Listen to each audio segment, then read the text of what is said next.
Hi నేను Satish.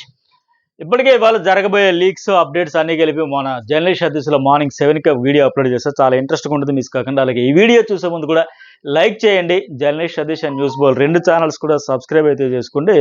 ఎప్పటికప్పుడే updates, అలాగే after Bigg Boss కూడా మంచి మంచి రెగ్యులర్గా అప్డేట్స్ వీడియోస్తో మేము ముందుకు వస్తా, డిఫరెంట్ కంటెంట్తో. దాని గురించి రివ్యూలు కూడా చేస్తా. ఏ కంటెంట్తో రాబోతున్నాను త్వరలోనే, చాలా బాగుంటుంది అది కూడా. అయితే నిఖిల్ వాళ్ళ అమ్మగారు, అట్లాగే యష్మి వాళ్ళ నాన్నగారు వీళ్ళిద్దరూ వచ్చి వెళ్ళిన తర్వాత గేమ్ కంప్లీట్గా చేంజ్ అయిపోయింది. దాని తర్వాత డిస్కషన్ కూడా జరిగింది.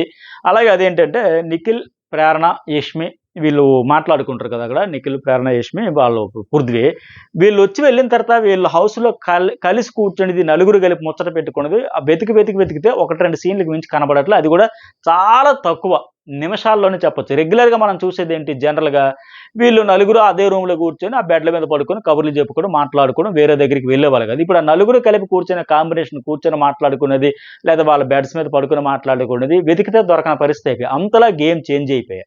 అలాగే నిఖిల్ అక్కడ ప్రేరణ, యష్మితో కూడా చెబుతాడు, మీది మా మదర్ ఏం చెప్పారంటే, ఏం చెప్పారు మా గురించి అడిగారా, మా గురించి ఏమైనా చెప్పారంటే, మీది ఒక ప్లాన్ ఉన్నప్పుడు అప్పుడు అట్లా ఆడారు, అయిపోయింది, అది అయిపోయిన ముగిసిన అధ్యాయం, అది వదిలేయండి, ఇప్పుడు కలిసి ఆడొద్దు అని చెప్పారు. వాళ్ళ మదర్ కూడా అదే చెప్పారంటే, ఎవరు రోహిణి వాళ్ళ మదర్ కూడా అదే చెప్పారంటే, వాళ్ళకి చెప్తున్నారు, మనకి చెప్తున్నారు లేక చెబుతున్నాడు.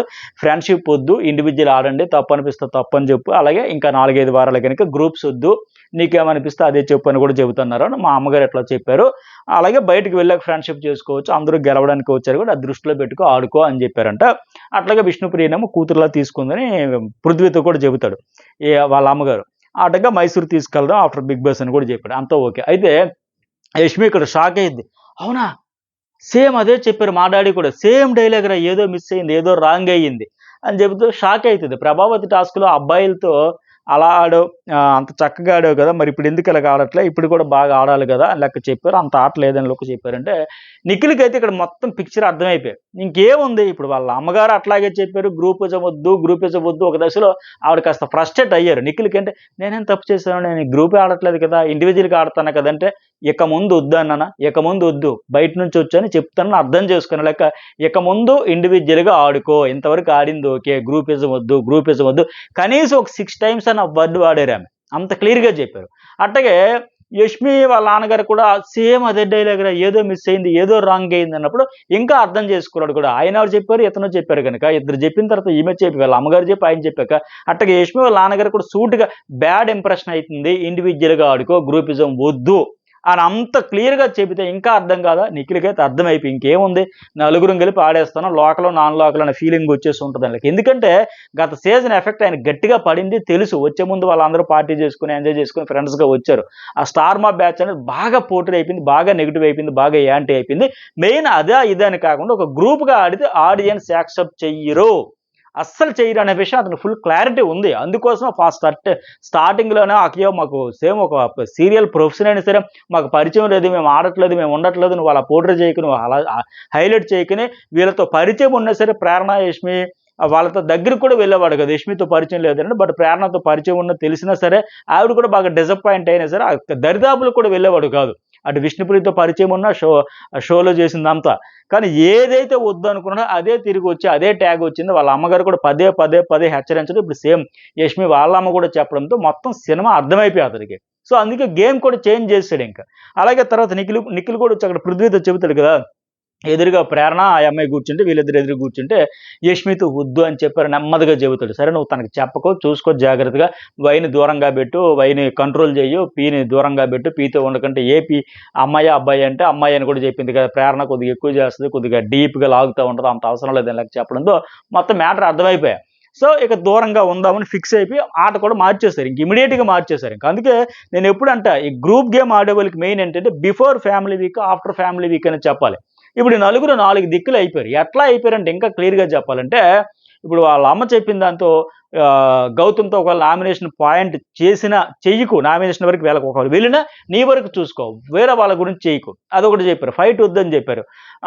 ఇంత లెక్క చెప్పడంతో అర్థమైంది. ఇప్పుడు మొన్న తేజ అండ్ గౌతమ్ క్లియర్గా చెప్పారు, గ్రూపిజం ఆడుతున్నారా, ఫేవరిజం చూపిస్తున్నారా, ముగ్గురు కలిసి ఆడేస్తున్నారా లెక్క అంటే, ముగ్గురు ఎక్కడ, ఎవరు ముగ్గురు అని పృథ్వీ మీదకి వచ్చి పడిపోయాడే.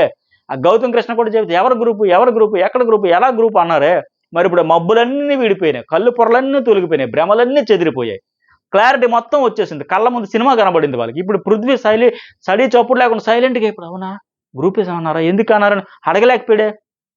ఎందుకు అలాగా ఎలాగైద్దిన మరి తేజ మీదకి అంతలా వెళ్ళాడు కదా అంటే కాంపిటేటర్గా వాళ్ళు చెబితే అర్థం కాదు, ఇప్పుడు బుర్రకి ఎక్కింది, మొత్తం ఎక్కింది, సినిమా మొత్తం అర్థమైంది. అందుకే నలుగురు కలిసి కూర్చోవడానికి కూడా విచ్ఛిన్నం అనేది చిన్న పదం, బ్లాస్ట్ అని చెప్పాలి, అంతకు మించి అని చెప్పాలి. నలుగురు 4 దిక్కులు బారిపోయారు దెబ్బతో. ప్రేరణ ఏమో క్లీనింగ్, అది అక్కడ సర్ది పెట్టాలి, ఇది ఎక్కడ సర్ది పెట్టాలి, ఆవిడ దూరంగా తిరుగుతా ఉంది. యష్మి ఏమో సింగిల్గా ఆవిడ పాట ఆవిడ పాడుతుంది. నిఖిల్ ఏమో ఈ తేజ, రోహిణి, అవినాష్, గౌతమ్ వీళ్ళ గ్రూప్తో ఎక్కువ, వీళ్ళ రూమ్లోనే వీళ్ళతోనే కబుర్లు మొత్తం, వాళ్ళ దగ్గరికి కూడా మళ్ళీ వెళ్ళట్లా, వీళ్ళతోనే కబుర్లన్నీ చెబుతున్నాడు. పృథ్వీ ఏమో దీర్ఘంగా ఆలోచిస్తూ ఆ బెడ్ మీద పడుకొని ఏంది నా క్లాన్ ఏది, నా గ్రూప్ ఏది, ఏవి తల్లి నిరుడు పూసిన ఏది, ఏవి తల్లి నిరుడు కురిసిన హిమకుసుమములని మాదిరిగా ఆ చుట్టుపక్కల అంతటా మాట్లాడుకుంటూ ఈ బెడ్ మీద ఒకరు, ఆ బెడ్ మీద ఒకరు, ఎదురు బెడ్ మీద ఒకరు, ఇవేమీ లేవు. ఇంకా దీర్ఘంగా ఆలోచిస్తున్నాడు, ఎక్కడికి పోయారు నా దోస్తులంతా, ఏమైపోయారు, ఎడిపోయారని లెక్క.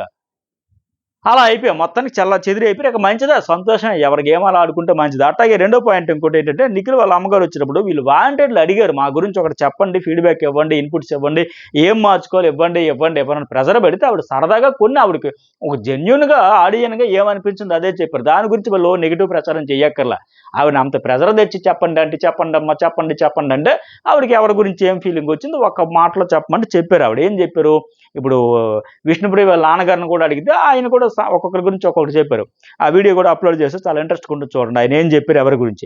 ఈవిడ ఏం చెప్పారంటే, రోహిణి కొన్ని ఎక్స్ప్రెషన్స్ కంట్రోల్ చేసుకోమా, సడన్లీ రియాక్ట్ అవుతావు అంటే నామినేషన్లో అప్పుడు ఆ మూతి విరుపుడు అవి అటు ఇటు తిప్పడాలు ఉంటాయి కదా, అవి వద్దు మార్చుకో అని చెప్పారు. అలాగే గౌతమ్కి ఏంటంటే, ముందు ఆలోచించు తర్వాత మాట్లాడు, ఆలోచించాక talk, you think after talk అని కూడా అతనికి చెప్పారు. అట్లాగే ప్రేరణకి ఏంటంటే, ఆ ముఖం ఇలా నొక్కుంటే ఎలా ఉంటుంది కదా, అవి కంట్రోల్ చేసుకోమన్న అవినాష్ కూడా ఇమిటేట్ చేస్తాడు కదా, విపరీతమైన ఒత్తిడిలోకి వెళ్ళిపోతే ఆలోచించుకుంటే ఇలాగ అది బాగోలేదు చూసేదానికి, ఎబ్బెట్టుగా అవి కూడా మార్చుకొని చెప్పారు. అలాగే పృథ్వీకేమో కోపం తగ్గించుకోవాలి, ట్రాన్స్పరెంట్ మిర్రర్ లాగా అనిపిస్తాడు, ఆయన కూడా అతని గురించి చెప్పారు. అట్లాగే విష్ణు ఆ నవ్వు గురించి కూడా ఆవిడ మామూలుగా అన్నారు, హహహ అలా నవ్వుకో, డోంట్ లాక్ లైక్ దట్ అని చెప్పారు. అట్లాగే నువ్వు నా కూతురు లాంటి దానివమ్మ, మైసూరు కూడా రావాలని కూడా చెప్పారు. అందుకే ఏం పేరు అయినా నిఖిల్ కూడా అంటున్నాడు పృథ్వీతో, విష్ణుప్రియని ఒక డాటర్లా ఫీల్ అవుతున్నారు, మా మదర్ అలా చూస్తున్నారు, మైసూరు తీసుకెళ్దాం షో అయిపోయాకని కూడా. ఆమెను ఏదో ఎగతాలు చేద్దామని కదా, అందరిలో చెప్పినట్టుగా ఆవిడికి క్లియర్గా చెప్పారు తప్ప ఇన్సల్ట్ చేద్దామని కాదు. అట్లాగే యష్మికి ఏంటంటే,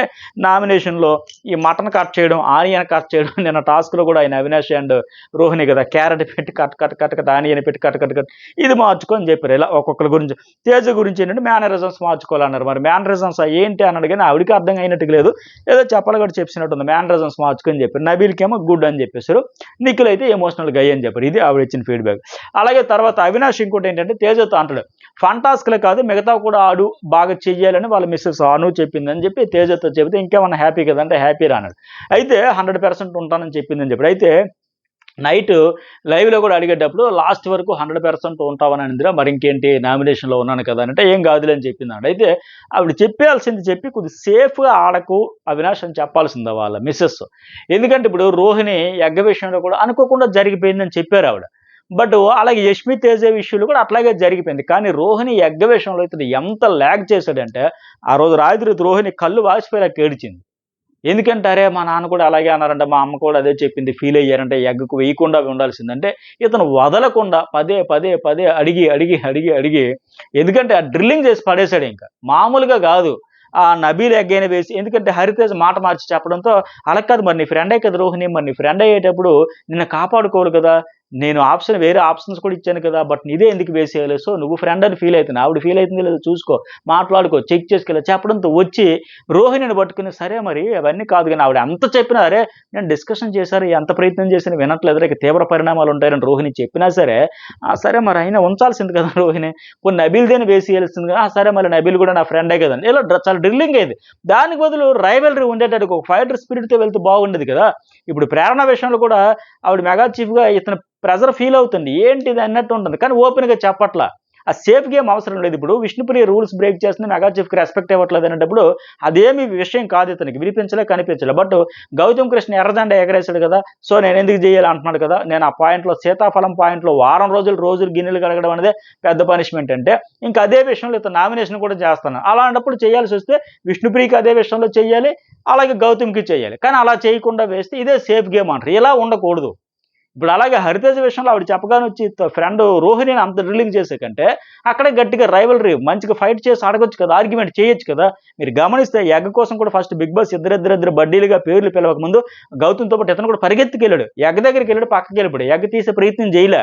అమ్మో తీయడం ఎందుకు వేయడం ఎందుకు, ఏదో నువ్వు కొట్టినట్టుగా చెయ్యు నేను ఏడ్చినట్టుగా చేస్తాను మాదిరి నటించాడు. ఆ తర్వాత బిగ్ బాస్ ఇద్దరిద్దరు పేర్లు పిలిచాడు. అట్లాగే ఇంకొక ఎగ్జాంపుల్ ఏంటి, పెయింట్ బ్రష్ కోసం నామినేషన్లు అప్పుడు కూడా మనకి ఎందుకు అవసరమా అని లెక్క లైట్ తీసుకున్నాడు, తీవ్రంగా సీరియస్గా ప్రయత్నం చేయలే. సో ఇలాంటి సేఫ్ గేమ్ ఆడకుండా ఉంటే బాగుండేది అని చెప్పి ఉండాల్సిందే. ఎంటర్టైన్మెంట్ అదరగొడుతున్నాడు నో డౌట్, ఎవరైనా నవ్వుకుంటాం. అవినాష్ వచ్చేస్తే ఆ వెలుతు కూడా కనిపిస్తుంది మనకి, అయ్యో రోజు నవ్వించాడు ఎంటర్టైన్ చేశాడు. కాకపోతే సేఫ్ లేకుండా ఆడుకుంటే బెటర్. అలాగే ఇంకోటి ఏంటంటే తేజ కూడా అదే అడుగుతాడు, మాది ఎలాగోందండి యష్మిది నాది అంటే, అదేముందండి మీరు వేస్తారు ఆవిడ కూడా ఆపేయాల్సిందని కూడా చెప్తారు. ఇంకోటి ఏంటంటే ఇక లైవ్లో ప్రేరణ అయితే నిజంగా నిన్నటి వరకు అబ్బా ఏంటి ఆమె ఈ మెగా చీఫ్ అవడం కాదు, ఇక మనకు చూసే వాళ్ళకి ఇరిటేటింగ్ ఉంది, ఒక అత్తలాగా సాధించేస్తుంది, వేధించేస్తుంది, ఇంత ఫ్రస్ట్రేషన్ ఎంత ఇరిటేటింగ్ అని అనిపించే. కానీ నైట్ లైవ్ చూస్తే జాలేసింది, ప్రేరణను చూస్తే నిజంగా జాలేస్తుంది. ఎందుకంటే ఇప్పుడు హౌస్ మేట్స్ కూడా ఈ ఫ్యామిలీ వీక్ వస్తుంది, ఏం చెబుతారు ఒక టెన్షన్లో ఉన్నారు, వచ్చిన వాళ్ళందరితో ఇంటరాక్ట్ అవుతూ ఏదో 2 ముక్కలు ఇన్పుట్స్ తీసుకుందామా, ఆట గురించి ఏమైనా హెల్ప్ అవుతుందని ఒక ఉద్దేశంతో ఉన్నారు. ఆ వచ్చిన వాళ్ళతో ఆ ఎమోషన్లో ఆ ఫ్యామిలీ బాండింగ్ ఒకసారి ఒక వేరే మూడ్లో ఉన్నారు. ఇలాంటప్పుడు కూడా ఆ పని చెయ్యాలి ఈ పని చెయ్యాలి చేయలేదు అంటే వాళ్ళ పరిస్థితి కూడా అర్థం చేసుకుని వదిలేయాలి. ఇలాంటి చిన్న చిన్న ఆవిడ వాళ్ళు ఏం చేస్తాం, విష్ణుప్రియని అడిగితే ఇవాళ చేయలేదు రేపు చేస్తాం, నిఖిల్ ఇవాళ చేయలేదు రేపు చేస్తాం, అవినాష్ ఇవాళ చేయలేదు ఆవిడ ఫీల్ అయిపోతుంది. అరే ఏంటి నిఖిల్ ఎవరు కూడా మెగా చీఫ్ అంటే ఎవరు రెస్పెక్ట్ ఇవ్వట్లేదు ఏంటి అంటుంది. ఎందుకు ఇవ్వట్లే, ఇప్పుడు ఇంతమంది కూడా ఈ రోజు రేపు అంటున్నారంటే ఈ ఫ్యామిలీ వీక్ మూడ్లో పడిపోయి అందరూ మర్చిపోతున్నారు.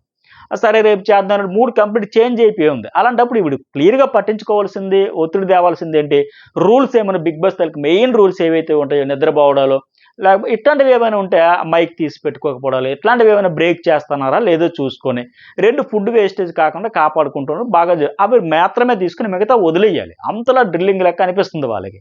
అందుకే ఆమె నేను టీచర్ అంటే వాళ్ళ అమ్మ కాదు నువ్వు టీచర్ కదా టార్చర్ అనే ఫీల్ అవుతున్నారు వాళ్ళు. సో రోహిణి సపోర్ట్ చేస్తుంది, లేదు ఆవిడ టోనే అంతా ఆయన ఎవరు వినట్లేదు కదంటే గౌతమ్ కూడా ఏమంటున్నాడు, 10 మంది చేసినప్పుడు సాఫీగా అయ్యింది మెగా చీఫ్, బట్ ఇప్పుడే ఎందుకు అవుతుంది, ప్రతి వీక్ సాఫీగా సాగి ఇక్కడే ట్రబుల్ ఎందుకు వస్తుంది, నా విమన్ వీక్లో బాగా నడిచింది అందరికీ సొల్యూషన్ దొరుకుతుంది కదంటే తేజ కూడా అక్కడే ఫ్రస్ట్రేట్ అవుతాడు. ఆమె అలాగే ఉందిలే, ఆమెది ప్రాబ్లమా ఇంతమంది చేస్తారు మనది ప్రాబ్లమా, ఇప్పుడు నబీల్ 16 మంది ఉండేటప్పుడు చేశాడు ఏ గొడవలు లేవు, మెహబూబ్ చేశాడు ఏ ఫైట్స్ లేవు, ఏ డిస్టర్బెన్స్ రాలా, నిఖిల్ 4 వీక్స్ చేశాడు ఏ డిస్టర్బెన్స్ లే, గౌతమ్ చేశాడు డిస్టర్బెన్స్ లేదు, ఈవిడ దగ్గరే ఎందుకు వస్తుంది ఆవిడతో లోపం ఉంది కదని వీళ్ళు ఫ్రస్ట్రేట్ అవుతా ఉన్నారు. సో అక్కడ అవినాష్ లేదు 10 మంది రకాలుగా ఉంటాలన్నా సరే ఆ తర్వాత అవినాష్ కూడా ఆవిడ కన్విన్స్ చేయడానికి ఒక అర్ధగంటకు పైగా అలిసిపోయాడు అనమాట. సో అంతకు బదులు ఆ పని అయితే చేసి వచ్చు కదా అనిపించింది. ఎందుకంటే అవంతా క్లీన్‌గా ఉండాలి, ఎక్కడిది అక్కడ ఉండాలి, పద్ధతిగా ఉండాలి అనుకున్న ఒత్తిడికి ఎక్కువ గురైపోయి వీళ్ళని కూడా ఒత్తిడిలోకి తెచ్చేస్తుంది. ఖచ్చితంగా వచ్చే వారం పదవి దిగిపోయినాక ఇదే పాయింట్‌లో ఒక 4 నామినేషన్‌లైనా పడతాయేమో అనిపిస్తుంది నాకైతే. ఎందుకు ఆవిడేదో బాగా క్లీన్ చేయాలనుకుంటుంది. తీరా నిఖిల్ ఏమన్నాడు ఆవిడేదో క్లీన్ చేద్దాం అనుకుంటే ఇంకా గలీజ్‌గానే ఉంటుందని. వదిలేసి ఉంటే లైటర్ బయలు తీసుకుంటే బాగుండేది అనిపించాయి. అలాగే అక్కడ ఏంటి అవినాష్‌కి వచ్చి చెప్పింది అవినాష్ అది చెయ్యండి ఓకే నేను మార్నింగ్ చేస్తాను. లేదు ఇప్పుడే వచ్చి చేయాలంటే నిఖిల్ వెంటనే అదేంటి నేను చెబితే ఊరుకుంది, విష్ణు చెబితే ఊరుకుంది, సరే మార్నింగ్ చేయండి అన్నది. మరి నువ్వు చెబితే ఎందుకు ఊరుకోవట్లే అంటే తేజ అక్కడే ఫీల్ అయిపోయాడు చాలా. ఇగో ఇప్పుడు జరిగింది ఇదే ఆయన కాబట్టి తీసుకున్నాడు అవినాష్. వెంటనే ఇప్పుడేరా అంటే ఎలాగొస్తాం, అలిసిపోయి ఉన్నాం కదా, పడుకున్నాం కదా, రెస్ట్ మోడ్‌లో ఉన్నాం కదా. అదే అవినాష్ ప్లేస్‌లో ఉంటే నేను పెద్ద గొడవ అయిపోయేది, నేను గాని ఉండుంటే ఆల్రెడీ అయ్యింది వాళ్ళకి. మళ్ళీ పెద్ద గొడవ అయిపోయేది. ఇక్కడ డిస్కషన్ జరుగుతుంటే వచ్చి ఇప్పుడే చేసంటే ఎందుకు ఇంత అబ్జర్వేషన్ అనేసి అంటే ఆ గౌతమ్ కూడా అదే అంటాడు. ఇదే సీన్‌లో వేరే మెగా చీఫ్ అయితే ఓకే మార్నింగ్ చెయ్యి అంటారు. బట్ ఈవిడది ఇదే సమస్య. ఉదయం చేస్తానంటే ఒప్పుకోకుండా ఇప్పుడే చేయాలంటే ఎలాగయ్యిద్ది అని చెప్పేసి అలాగే ఇంకోటి ఏమంటాడంటే నాకు 1 వీక్ పనిష్మెంట్ అనింది ఆ సీతాఫలం తినేదానికి ఎవ్రీడే నేనే 10 మంది తినే గిన్నెలని కడగాలనింది. సరే అదే తినేదంటే వాడే వంట కోసం వాడేవని కడగాలనింది. సరే చేస్తాను అన్నాను. బట్ మిగిలిన వాళ్ళు కూడా ఒకరిద్దరు ఉన్నారు, ఇద్దరిద్దరు చొప్పున ఆల్టర్నేట్ రోజుకి ఒక బ్యాచ్ చొప్పున చేస్తా ఉన్నారు. అలాగే నాకు ఆల్టర్నేట్ పర్సన్ ఇస్తాననింది. సరే ఏది ఎవరిని ఇస్తానన్నావు కదంటే ఇంకో పార్ట్నర్ ఎవరంటే నీకు సంబంధం లేదు. అదేంటి 7 రోజుల్లోకి రెగ్యులర్గా చేసి మిగతా వాళ్ళకి ఇద్దరు రొటేషన్ ఆల్టర్నేషన్ ఉండేటప్పుడు ఆ రెండో పర్సన్ నాకు అలాట్ చెయ్యి అని దానికి ఆవిడ చెప్పింది అడిగితే నీకు సంబంధం లేదు నువ్వు వెళ్ళి ముందు పని చేయి తర్వాత పంపిస్తానంటే నాకు మండుతుంది కదా. సో ఇలాగనేసి మొత్తానికి చాలాసేపు అసలు ఇంకొక టాపిక్ లేకపోయా హౌస్లో నైట్ అంతా వీళ్ళందరూ డిస్కషన్ రోహిణి మెగా చీఫ్ తర్వాత ఈ పనుల గురించి ఆవిడ ఫ్రస్ట్రేషన్ గురించి ఇలా ఎందుకు అంతలా ఒత్తి చెబుతుంది ఎంతసేపు ఏంది అట్లా చేస్తాను. లాస్ట్కి అవినాష్ కూడా అంతకుముందు సపోర్ట్ చేసినప్పుడు కూడా విసిగిపోయాడు ఇంకా. అబ్బా రేపు చేస్తానని చెప్పాను కదని ఒక దశలో అలిసిపోయి ఆ రోహిణి వాళ్ళతో ఎంతసేపు ఆవిడని చెప్పుకునే దానికి పట్టి అంత టైం అక్కడ స్పెండ్ చేసే బదులు క్లీన్ చేసేయాల్సింది. ఆ కిచెన్ అది క్లీన్ అలా అనిపించింది నాకు. తర్వాత నబీల్ కూడా ఆమెకు గైడెన్స్ ఇస్తున్నాడు. ఎక్కువసేపు పట్టించుకోక లైట్ తీసుకో. ఎందుకంత నువ్వు విష్ణువుకి చెప్పు చేయలే, పృథ్వీకి చెప్పాడు చేయలేదని ఆవిడే ఫీల్ అవుతుంది. ఈ మనసుకు తీసుకోకుండా లైట్ తీసుకుంటే బాగుంటుంది అనిపించింది. మరి మీకేమనిపించింది? లైక్ చేయండి, కామెంట్ చేయండి, సబ్స్క్రైబ్ చేయండి. అలాగే ఓటింగ్ అనాలిసిస్ వీడియో ఇప్పటికే న్యూస్ బోర్డులో ఉంది. చాలా ఇంట్రెస్ట్ ఉంటుంది. మిస్ కాకుండా చూడండి. Thank you.